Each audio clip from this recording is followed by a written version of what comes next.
बघा इथं अशी सर्व भांडी घासून ठेवली नाही तर मॅडमचं चाललंय खेळायचं का.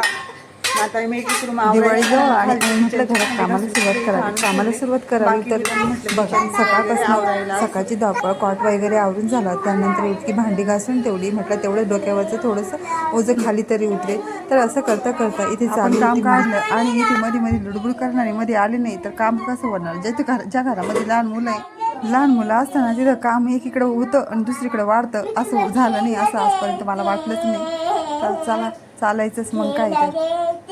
तुला झोप देते मी तुला झेलक दे. टोपी का तुम्ही सेफ आहे ते आपले.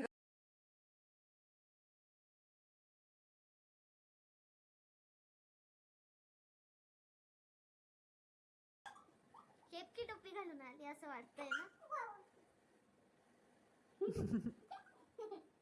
तर 5-5 मिनटं तिची मस्ती बदलत होती. आता त्याच्यानंतर तिने इथे घेतली डोक्यात टोपी घालून ती डब्याची आणि आता ते झाल्यानंतर इथे परत तिने चाललं इथं एकावर एक डबे ठेवायचं काम. तर अशी तर मुलांचं असं असतं ना, एक मस्ती झाली का दुसरं झालं का तिसरं, हे करून हे दिलं का दुसरीकडे त्यांचं लगेच डोकं काही ना काही चालतंच.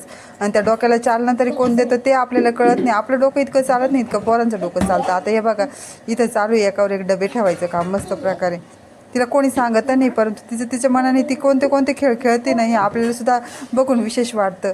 तर तुमच्या पण मुलं असंच करता का नक्की कमेंट करून सांगा. मैत्रिणी असेच कामं वाढवायची कामं करता का.